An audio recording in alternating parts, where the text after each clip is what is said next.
I did not have a rich father. I was not from a well-educated family.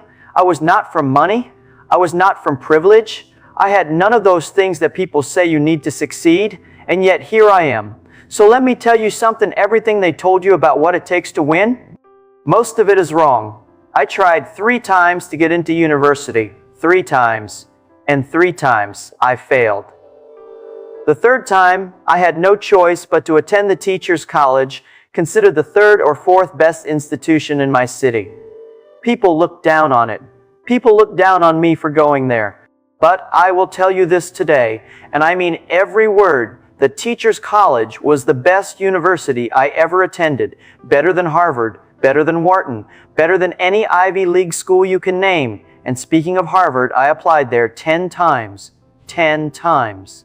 They rejected me every single one of those times. Harvard did not want me. They could not see what I saw in myself. And you know what? That is okay. Because not being chosen does not mean you are not worthy. It means the people doing the choosing could not see your future yet. That is a normal life.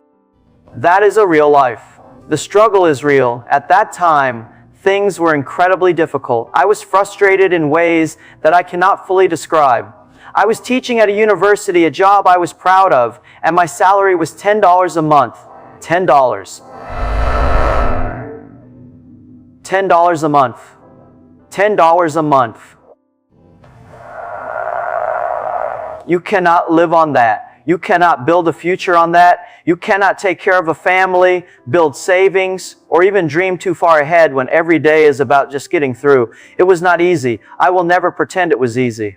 But even in that pain, even in that frustration, even in that poverty, I believed, deep inside me, something said, there is more waiting for you. You have to work hard. You have to prove yourself, not prove yourself to others. Prove yourself to yourself. That internal belief, that stubborn, irrational, illogical, unreasonable belief that something better was possible, that was the only asset I had that money could not buy. Nobody believed in me. I was never considered smart.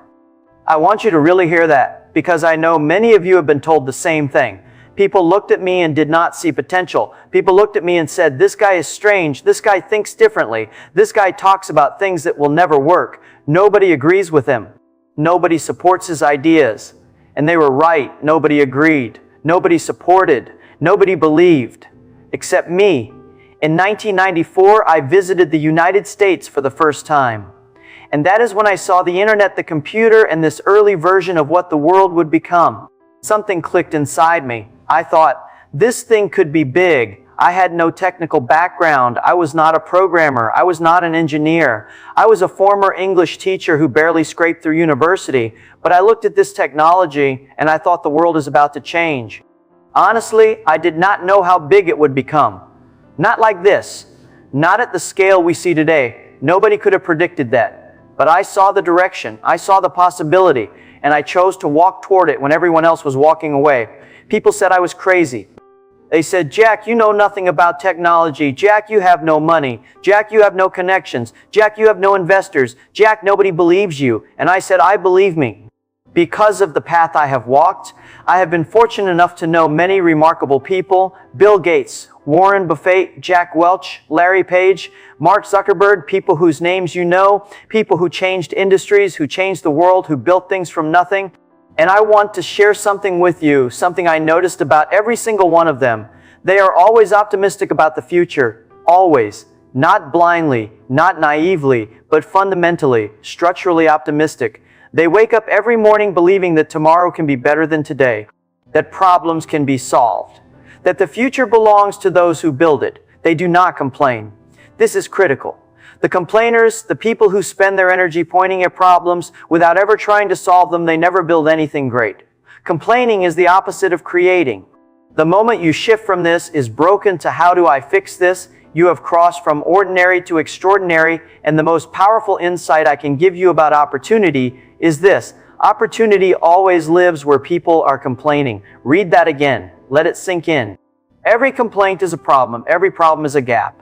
Every gap is an opportunity for someone willing to step in and solve it. When someone complains about something, really listen, because hidden inside that complaint is a business. Hidden inside that frustration is a product.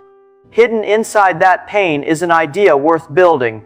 The reason great opportunities still exist, the reason there is still room for you, is precisely because most people do not agree that the opportunity is real. If everybody saw it, everybody would be doing it already. If it was obvious, it would be gone. The best opportunities are the ones where 90% of people say, that will never work, because if it was easy, it would already be done. Here is something nobody tells you when you are starting out. You cannot do it alone. Not because you are weak, not because you lack talent, but because the scale of anything worth building is bigger than any one person. Find your people. Find a group of people, even a small group, even just 2 or 3 who believe in the dream the way you believe in the dream. Not people who nod politely. Not people who say, oh, interesting idea, good luck with that. People who genuinely feel it. People who would lose sleep over it. People who would sacrifice for it.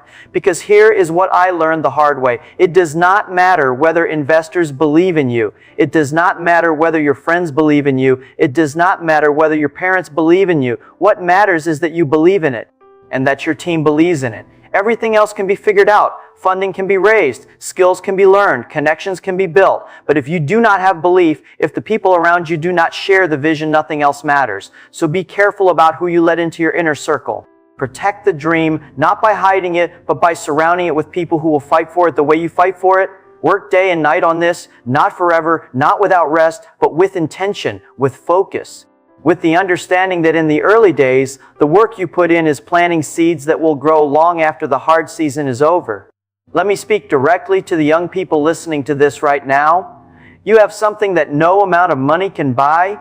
You have something that no degree can give you.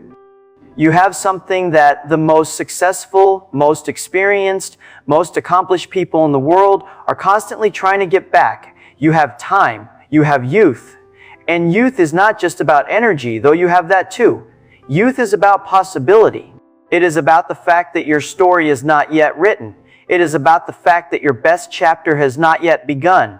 It is about the fact that you can still become anything because you have not yet become everything. Do not waste that. Everybody begins from the same starting line.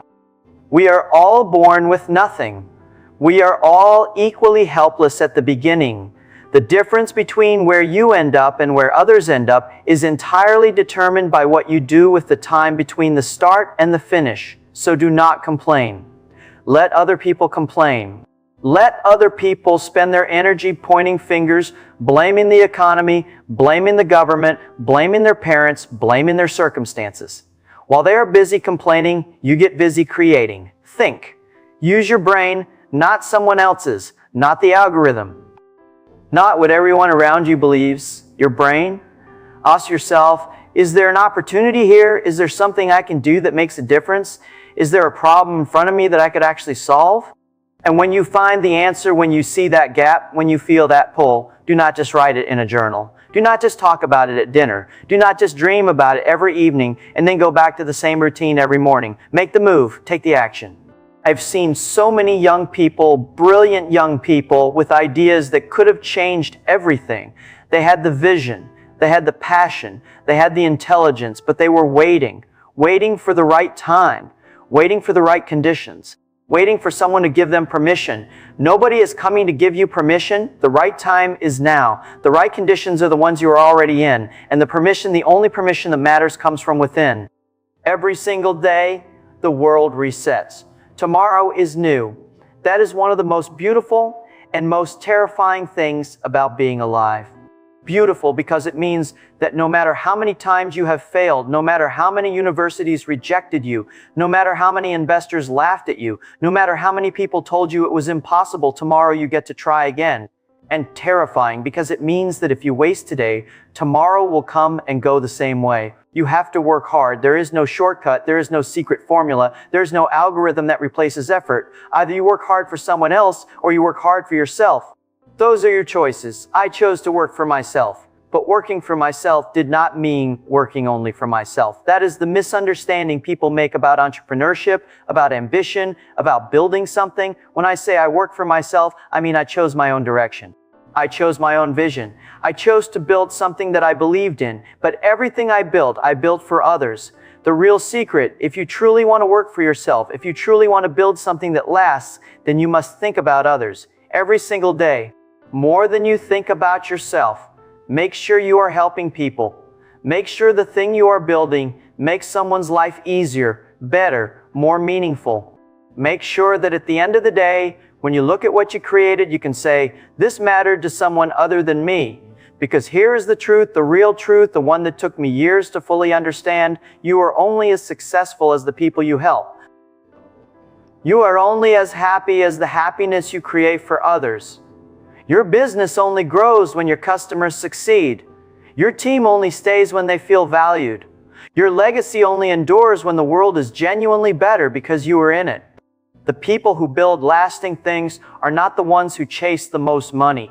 They are the ones who solve the biggest problems. They are the ones who looked at the world and said, I can make this better. I will make this better, and I will not stop until I do. So let me leave you with this. You did not come from a rich family?